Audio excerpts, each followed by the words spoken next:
Everyone, welcome to our channel AVN knowledge. आज का हमारा टॉपिक है आइसोटोप्स। अब आइसोटोप्स क्या होते हैं? आइसोटोप हम कहते हैं उन्हें जब कोई हमारे पास एटम है, वो एटम को हम रिप्रेजेंट करते हैं X, Z और A से। या ये जो A है ये मास नंबर को डिनोट करता है। मास नंबर क्या होता है? Atomic mass number. Atomic mass number होता है प्रोटॉन प्लस न्यूट्रॉन। कोई एटम है आपका, उसका जो न्यूक्लियस है वो प्रोटॉन और न्यूट्रॉन से मिलकर बनता है, तो प्रोटॉन के नंबर प्लस न्यूट्रॉन के नंबर मिलके आपका बनाते हैं A, मास नंबर। और उनकी एवरेज यानी कि प्रोटॉन के मास, न्यूट्रॉन के मास और इलेक्ट्रॉन के मास को हम कहते हैं एटॉमिक वेट। और आपका जो Z होता है एटॉमिक नंबर। एटॉमिक नंबर होते हैं नंबर ऑफ प्रोटॉन्स, या हम इसे नंबर ऑफ इलेक्ट्रॉन्स भी बोल सकते हैं अगर हम न्यूट्रल एटम की बात करते हैं तो ये डिनोशन होता है, सिंबल होता है किसी भी एटम का। अब आइसोटोप्स क्या होते हैं? आइसोटोप्स वो होते हैं जब एटॉमिक नंबर तो सेम हो किसी एलिमेंट का एटॉमिक नंबर सेम हो, लेकिन उसके एटॉमिक मास या मास नंबर में चेंज हो, उसके एटॉमिक मास अलग अलग हो, तो उसे हम कहेंगे क्या? आइसोटोप्स। जैसे कि एग्जाम्पल के लिए हम ले सकते हैं ऑक्सीजन का जो एटॉमिक नंबर होता है वो होता है 8, लेकिन इसका जो एटॉमिक मास है वो एक आपका 16, ऑक्सीजन 17 और ऑक्सीजन 18। तो ये आपके पास 3 आइसोटोप्स में मिलता है। देखो एटॉमिक नंबर यहाँ पे सबके सेम है, Z सबके लिए है 8, बट जो आपका Z है वो किसके इक्वल है? नंबर ऑफ प्रोटॉन के। तो नंबर ऑफ प्रोटॉन भी इनमें क्या हो गए? 8 हो गए। प्रोटॉन प्लस न्यूट्रॉन इसमें है 16, इसमें है प्रोटॉन प्लस न्यूट्रॉन 17 और इसमें है प्रोटॉन प्लस न्यूट्रॉन 18। जब प्रोटॉन 8 है तो इसमें नंबर ऑफ न्यूट्रॉन हो गए 16 माइनस 8, इसमें हो गए 17 माइनस 8 और इसमें हो गए 18 माइनस 8। तो यहाँ वैल्यू आ गई आपके पास 8, यहाँ आ गई 9 और यहाँ आ गई 10। नंबर ऑफ न्यूट्रॉन चेंज है। तो आइसोटोप्स क्या होते हैं? जब एटॉमिक मास डिफरेंट हो लेकिन एटॉमिक नंबर सेम हो। तो किसी भी एलिमेंट में उसके एटम के अगर एटॉमिक मास कैसे हो, डिफरेंट हो, और एटॉमिक नंबर कैसे हो, सेम हो, तो उसे हम क्या कहेंगे?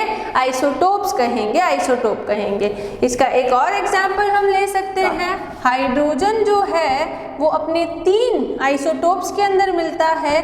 एक तो है 1,1, एक है H12 और एक है H13। ये आपका है हाइड्रोनियम, ये आपका है ड्यूटीरियम और ये आपका है ट्रिटियम। ट्रिटियम का जो एटॉमिक मास है वो है 3, इसका है एटॉमिक मास 2 और इसका एटॉमिक मास है 1। यहाँ पे नंबर ऑफ प्रोटॉन यानी कि Z है 1 और यहाँ पर नंबर ऑफ प्रोटॉन है 1 और यहाँ पर भी नंबर ऑफ प्रोटॉन है 1। मतलब तीनों के लिए एटॉमिक नंबर तो है सेम लेकिन एटॉमिक मास है डिफरेंट। आइसोटोप्स में न्यूट्रॉन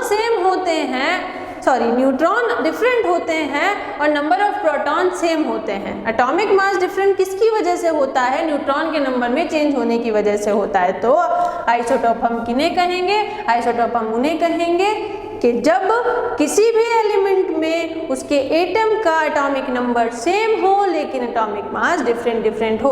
और आइसोटोप्स हमारे बहुत ज़्यादा काम आते हैं किसी का एक्चुअल एटॉमिक वेट निकालने में, क्योंकि नेचर में जब हमें एलिमेंट मिलते हैं तो वो एलिमेंट मिक्सचर की फॉर्म में मिलते हैं, अपने आइसोटोप के साथ मिक्सचर की फॉर्म में मिलते हैं। जैसे कि कार्बन, तो कार्बन जो है वो उसके जितने भी आइसोटोप्स नेचर में मिलते हैं उसमें वो परसेंटेज कंपोजिशन के अंदर रहते हैं। जैसे कि कार्बन जो आपको नेचर में मिल रहा है उसमें 90% एक टाइप का आइसोटोप है, 10% एक टाइप का आइसोटोप है और बाकी जो बचा हुआ 0.1, 0.001% एक टाइप का आइसोटोप है। तो वो अलग अलग आइसोटोप के लिए जो हम एवरेज निकालेंगे उसे हम एटॉमिक वेट कहते हैं, एक्चुअल एटॉमिक वेट कहते हैं किसी भी एलिमेंट का। तो वो हम किस तरह से फाइंड आउट करते हैं? वो हम फाइंड आउट करते हैं आइसोटोप्स की हेल्प से। इसका एग्जाम्पल देखते हैं। यहाँ पे क्लोरीन जो है वो नेचर में अपने आइसोटोप्स की फॉर्म में मिलता है और उसके अंदर जो 35 एटॉमिक मास का, यहाँ पर Z क्या है? Z है 17, यहाँ पर भी Z क्या है? 17। एटॉमिक नंबर सेम हो लेकिन एटॉमिक मास नंबर कैसे हो? डिफरेंट हो। यहाँ पे 35 और यहाँ पर 37 के एटॉमिक मास कैसे हैं? डिफरेंट है। अब जब हम इसका एटॉमिक वेट निकालेंगे तो एटॉमिक वेट क्या होता है? एटॉमिक वेट एवरेज होता है उसके आइसोटोप्स का। आइसोटोप्स का एवरेज। आइसोटोप का एवरेज कैसे निकालेंगे? जैसे कि आपके पास यहाँ पर ये 37 है, ये 35 है। नेचर में जब हमारे पास क्लोरीन मिलता है तो 75% उसमें 35 एटॉमिक मास वाला क्लोरीन होता है, ये वाला आइसोटोप होता है, और 25% ये। तो इन दोनों का रेशो क्या है? इन दोनों का रेशो है 75:25 मीन्स 3:1। तो जब हम इसका एवरेज एटॉमिक वेट निकालेंगे, एटॉमिक वेट, तो हमारा क्या आएगा एटॉमिक वेट? एटॉमिक वेट आएगा इसका जो वेट है W1, जो रेशो है अगर हम इसे X1 और X2 मान लें, और इसका वेट W1 और इसका वेट W2 मान लें, तो W1X1 plus W2X2 upon W1 plus W2। तो जब हम इसका निकालेंगे W1X1 plus W2X2, sorry X1 plus X2, तो ये हमारा हो जाएगा एटॉमिक वेट। अब हमें क्लोरीन का एटॉमिक वेट निकालना है एवरेज। तो W1 क्या है? इसका जो 35 एटॉमिक मास वाला आइसोटोप है वो उसका रेशो क्या है? 75%, मतलब 3 रेशो। तो ये मल्टीप्लाई हो जाएगा 35 multiply by 3 plus 37 multiply by 1 upon 3 plus 1। जब हम इसे सॉल्व करेंगे तो हमारे पास वैल्यू आएगी 35.5।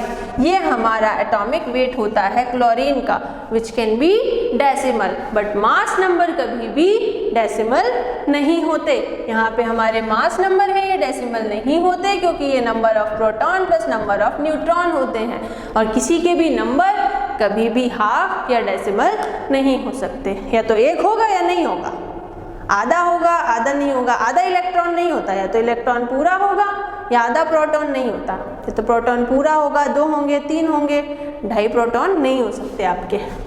तो आपके पास जो वैल्यू आएगी एटॉमिक वेट की वो कैसी हो सकती है? डेसिमल हो सकती है, बट मास नंबर कभी भी डेसिमल नहीं होंगे।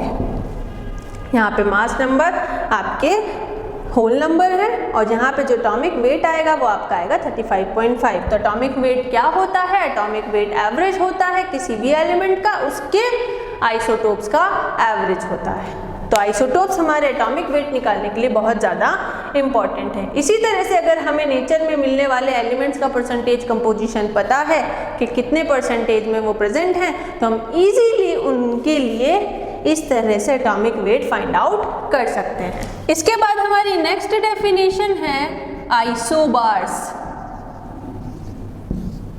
पहला था आइसोटोप, सेकंड है आइसोबार्स। आइसोबार्स बिल्कुल अपोजिट है आइसोटोप्स का। आइसोटोप में हमने क्या कहा कि आपके पास आइसोटोप में एटॉमिक नंबर यानी कि Z जो है वो था सेम और A था डिफरेंट फॉर आइसोटोप्स। यहाँ पे आइसोबार्स में Z कैसा है? डिफरेंट है, और A कैसा है? सेम है। जब एटॉमिक मास नंबर आपका सेम हो और एटॉमिक नंबर डिफरेंट हो तो उन्हें क्या कहेंगे हम? आइसोबार्स।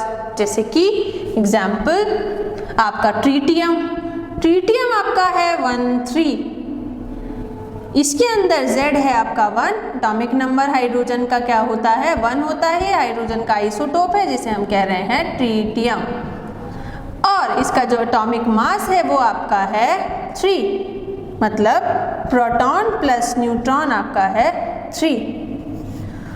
दूसरा अब इसका आइसोबार क्या होगा? इसका आइसोबार है आपके पास हीलियम 2 3। यहाँ पर Z क्या है? 2 है, लेकिन A क्या है? A है इसका 3। तो प्रोटॉन प्लस न्यूट्रॉन क्या हो गए? 3। अब नंबर ऑफ न्यूट्रॉन जब हम निकालेंगे तो न्यूट्रॉन क्या आ जाएंगे? 3 माइनस न्यूट्रॉन होता है आपका A माइनस Z, तो 3 minus 1 is equal to 2। Neutron यहाँ पे कितने हैं? 2 है, और न्यूट्रॉन यहाँ पर कितने हैं? A minus 3 minus 2 is equal to 1। Z यहाँ पे 2 है, न्यूट्रॉन का फॉर्मूला होता है आपके पास N is equal to A minus Z। Atomic mass में से जब हम एटॉमिक नंबर को माइनस करते हैं तो यहाँ पर नंबर ऑफ न्यूट्रॉन है 2, यहाँ पर नंबर ऑफ न्यूट्रॉन है 1। न्यूट्रॉन भी अलग है, प्रोटॉन भी अलग है, एटॉमिक नंबर अलग है, लेकिन मास क्या आ रहा है? सेम आ रहा है। तो ये क्या हो जाएंगे? आइसोबार्स। इसके अलावा एक और एग्जाम्पल हम ले सकते हैं कैल्शियम का और पोटेशियम का।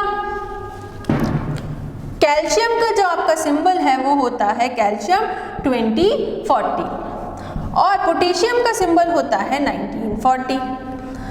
तो यहाँ पर जो Z है, Z आपका क्या है? 20, यहाँ पर Z है आपका 19। Z अलग हो गया, एटॉमिक नंबर डिफरेंट है।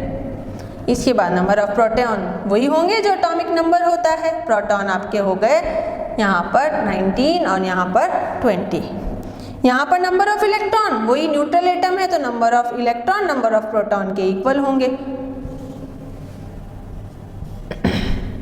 19। अब एटॉमिक मास मतलब number of neutron plus proton, यहाँ पे कितना है? 40, और यहाँ पर भी कितना है? 40। अब न्यूट्रॉन जब निकालेंगे A माइनस Z, ये रहा Z, ये रहा, यहाँ पर आ जाएगा 20 और यहाँ पर आ जाएगा 40 माइनस 19 21।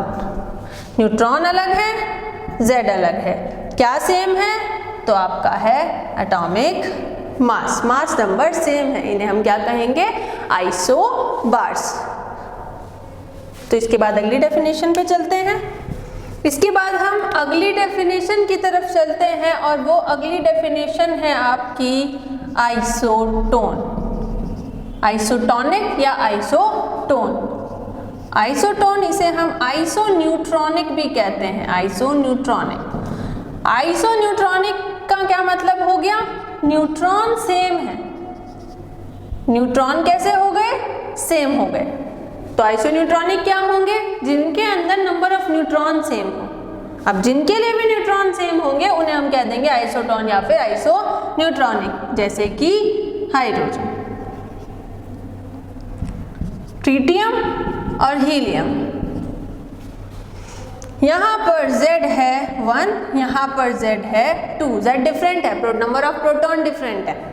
यहाँ पर A है आपका 3 और यहाँ पर A है आपका 4। जब हम A माइनस Z निकालेंगे तो 3 माइनस 1 इज इक्वल टू, तो N आपका आ गया यहाँ पर 2, और यहाँ पर भी निकालेंगे 4 माइनस 2, तो N की वैल्यू आपके पास आ गई 2। नंबर ऑफ न्यूट्रॉन दोनों में कैसे आ रहे हैं? सेम। तो ये दोनों आपस में क्या हो गए? ये दोनों आपस में हो गए आइसोटोन या आइसोन्यूट्रॉनिक। इसके अलावा एक एग्जांपल हम ले सकते हैं अगेन पोटेशियम का और कैल्शियम का। पोटेशियम कौन सा? पोटेशियम का आइसोटोप 1939 एंड 2040। Z डिफरेंट है यहाँ पे क्योंकि नंबर ऑफ प्रोटॉन डिफरेंट है। यहाँ पर A है 39 और यहाँ पर A है 40।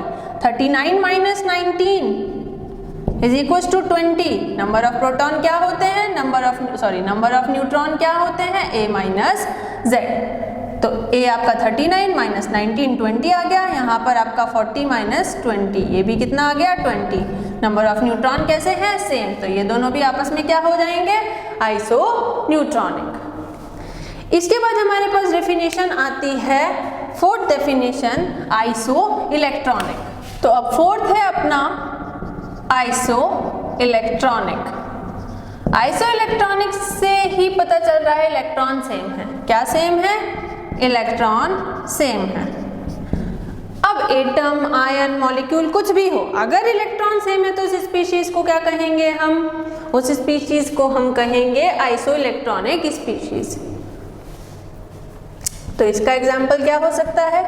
जैसे है हमारा क्लोरीन नेगेटिव, क्लोरीन का एटॉमिक नंबर 17, एटॉमिक मास 35। इसके अलावा आर्गन, आर्गन का जो आपका एटॉमिक नंबर होता है वो आपका होता है 18, एटॉमिक नंबर है 18 और इसकी जो वैल्यू हमारे पास आएगी 36। अब आपके पास देखिए कि ये आपका 18 है, ये 17 है। हमें क्या देखना है? इलेक्ट्रॉन देखना है। यहाँ पर नंबर ऑफ इलेक्ट्रॉन, यहाँ पर Z की वैल्यू है 17, लेकिन ये न्यूट्रल एटम नहीं है, Z के इक्वल इलेक्ट्रॉन नहीं होंगे। यहाँ पर नंबर ऑफ प्रोटॉन क्या है? 17 है और एक नेगेटिव चार्ज है। और नेगेटिव कब आता है? जब हम एक इलेक्ट्रॉन एक्स्ट्रा ऐड कर लेते हैं। तो न्यूट्रल एटम में कितने इलेक्ट्रॉन थे? 17। एक इलेक्ट्रॉन ऐड हो गया तो नंबर ऑफ इलेक्ट्रॉन कितने हो गए यहाँ पर? 18। और ये कैसा है आर्गन? आर्गन आपका न्यूट्रल है, कोई भी चार्ज नहीं है, कोई भी चार्ज नहीं है, तो नंबर ऑफ प्रोटॉन यानी कि एटॉमिक नंबर Z के ही इक्वल होता है P और E। तो E यहाँ पे कितना हो गया? 18। तो दोनों जगह यहाँ पर भी 18 इलेक्ट्रॉन, यहाँ पर भी 18 इलेक्ट्रॉन। तो क्लोरीन नेगेटिव प्लस आर्गन दोनों कैसे हैं? आपके आइसो इलेक्ट्रॉनिक, आइसो इलेक्ट्रॉनिक। इसी के साथ आपके पास एग्जाम्पल है H2O का और NH3 का। यहाँ पर हाइड्रोजन के पास 2 इलेक्ट्रॉन प्रेजेंट है और यहाँ पर ऑक्सीजन के आउटर मोस्ट शेल में 8 इलेक्ट्रॉन प्रेजेंट है। 2 + 8 = 10। यहाँ पर हाइड्रोजन 3 है, आउटर मोस्ट में एक इलेक्ट्रॉन, क्योंकि हाइड्रोजन का एटॉमिक नंबर कितना है? 1 है, तो इनके पास एक इलेक्ट्रॉन होते हैं। और ये नाइट्रोजन के पास होते हैं आपके पास 7 इलेक्ट्रॉन बाहर, तो 7 + 3 आपके पास हो जाते हैं 10। इलेक्ट्रॉन के नंबर सेम है तो ये दोनों स्पीशीज भी कैसी हो गई? Isoelectronic. अगर number of electron outermost shell में सेम है, बाहर या ऑर्बिटल में सेम है, तो हम उसे क्या कहेंगे? Iso electronic. तो वो कंपाउंड, मॉलिक्यूल या फिर आयंस, एटम किसी में भी हो, हम उन आइसो इलेक्ट्रॉनिक स्पीशीज कहेंगे अगर इलेक्ट्रॉन सेम है। तो ये कुछ इंपॉर्टेंट डेफिनेशन है एक एटम के रिगार्डिंग एलिमेंट को समझने के लिए। इस चारों डेफिनेशन में अगर आपको कोई भी प्रॉब्लम हो किसी एग्जाम्पल में, किसी क्वेश्चन में, तो आप मुझे कमेंट सेक्शन में लिखकर इजीली बता सकते हैं। और अगर आपको मेरी वीडियोस पसंद आई हो तो आप इस चैनल को सब्सक्राइब करना ना भूलें। ये जो चारों डेफिनेशन मैंने आपको बताई, इनके बेसिस पर मैं आपको 1 या 2 क्वेश्चंस और बता देती हूँ, जिसके बेस पर आपको और बाकी के क्वेश्चन उससे रिलेटेड सॉल्व करना इजी हो जाएगा। तो वो देखते हैं हम। चलते हैं हमारे पहले क्वेश्चन की तरफ। पहला क्वेश्चन है आपका, एन एलिमेंट हैव 3 आइसोटोप्स। एक कोई एलिमेंट है, उसके आइसोटोप कितने हैं? 3। उनके एटॉमिक वेट्स हैं आपके 11, 12 और 13। एटॉमिक वेट कितने दिए हुए हैं? एक तो 11 है, एक का 12 है, एक का 13 है respectively. And percentage in nature, और वो नेचर में कितने परसेंट में मिलते हैं? जिसका 11 है वो मिलता है 85% में, जिसका 12 है वो मिलता है 10% में, जिसका 13 है वो मिलता है 5% में। Find out the average atomic weight. तो हमें निकालना है average atomic weight. Average atomic weight का फॉर्मूला, हमारे पास 3 आइसोटोप दिए हुए हैं, तो W1 X1 + W2 X2 + W3 X3। W1 W2 W3 क्या है? 11, 12 और 13। वेट आपके क्या है? 11, 12 और 13। X1 क्या है? उनका नेचर में कंपोजिशन। नेचर में कंपोजिशन क्या है? 18, 10 और 85, 10 और 5। अगर आप इसे सिंपल रेशो में कन्वर्ट करना चाहते हैं तो ठीक है, नहीं करना चाहते तो भी ठीक है, आंसर सेम आएगा। अब हमारे पास अपॉन में क्या आएगा? X1 + X2 + X3। तो हम जब वैल्यू निकालेंगे क्या आ जाएगा? 11 × 85 प्लस 12 × 10 प्लस 5 × 13 अपॉन 85 + 10 + 5 मल्टीप्लाई करके जब हम इसे सॉल्व करेंगे तो हमारा आंसर आ जाएगा, एवरेज वेट आ जाएगा। तो जब हम इसे पूरा सॉल्व करेंगे तो हमारा आंसर आ जाएगा, इसका एवरेज एटॉमिक वेट आ जाएगा। जब पूरे को सॉल्व कर देंगे मल्टीप्लाई करके तो हमारे पास वैल्यू आएगी 11.2 और ये 11.2 क्या है, एटॉमिक वेट है, एवरेज एटॉमिक वेट। इसके बाद हम चलते हैं सेकंड क्वेश्चन की तरफ। Calculate the percentage of tritium in heavy water. मान लो हमारे पास वाटर है, वाटर के अंदर ट्रीटियम है, कोई वाटर के अंदर हाइड्रोजन की जगह क्या प्रेजेंट है, ट्रीटियम। वैसे हैवी वाटर के अंदर ट्रीटियम नहीं होता, ड्यूटेरियम होता है, ड्यूटेरियम। तो हम यहाँ 3 की जगह 2 ले लेते हैं। तो जब हमारा ड्यूटेरियम है और फॉर वाटर का फॉर्मूला आपके पास क्या होता है, H2, लेकिन अब ये हाइड्रोजन नहीं है नॉर्मल वाला, ये आपका क्या है, ये आपका है ड्यूटेरियम, इसका 2 और ये O। जब हम इसे सॉल्व करेंगे तो हमारे पास इसका परसेंटेज निकालना है आपको, किसके अंदर, वाटर के मॉलिक्यूल के अंदर। जब वाटर के मॉलिक्यूल के अंदर परसेंटेज निकालोगे तो सबसे पहले आप टोटल एटॉमिक मास निकालोगे। ऑक्सीजन का कितना होता है, ऑक्सीजन का होता है मास 16। ऑक्सीजन के कितने मोल हैं, एक ही दिख रहा है आपको, ऑक्सीजन के आजू बाजू कोई नंबर नहीं दिख रहा। लेकिन हाइड्रोजन का एटॉमिक मास, यहाँ ड्यूटेरियम का एटॉमिक मास कितना है, 2, और वो किससे मल्टीप्लाइड है, 2 से। तो 2 × 2, 16 + 4 = 20। तो ये टोटल मास आ गया H2O का। सम कर दिया हमने, 20 आ गया। अब हम परसेंटेज निकालनी है, तो हम परसेंटेज कैसे निकालते हैं, जिसकी परसेंटेज हमें निकालनी है उसका अमाउंट किसकी निकालनी है, ड्यूटेरियम की। Calculate the percentage of deuterium. Deuterium की कितनी अमाउंट है, 2 × 2, 4। परसेंटेज ऑफ ड्यूटेरियम कितनी है, ड्यूटेरियम की अमाउंट 4। टोटल अमाउंट कितनी है, H2O की 20। परसेंटेज निकालने के लिए मल्टीप्लाई कर देंगे 100 से, जो वैल्यू आएगी वो आपका परसेंटेज हो जाएगा, किसका, ड्यूटेरियम का हैवी वाटर के अंदर। परसेंटेज निकालेंगे तो 0 से 0 कैंसिल, 5 वैल्यू आ जाएगी आपके पास 20%। तो ये 20% आपका हो गया ड्यूटेरियम का परसेंटेज इन हैवी वाटर। तो इस तरह से isotopes, isotone, atomic average weight के आप कई क्वेश्चन सॉल्व कर सकते हैं। अगर आपके पास कोई क्वेश्चन हो तो आप मुझे कमेंट सेक्शन में लिखकर बता सकते हैं।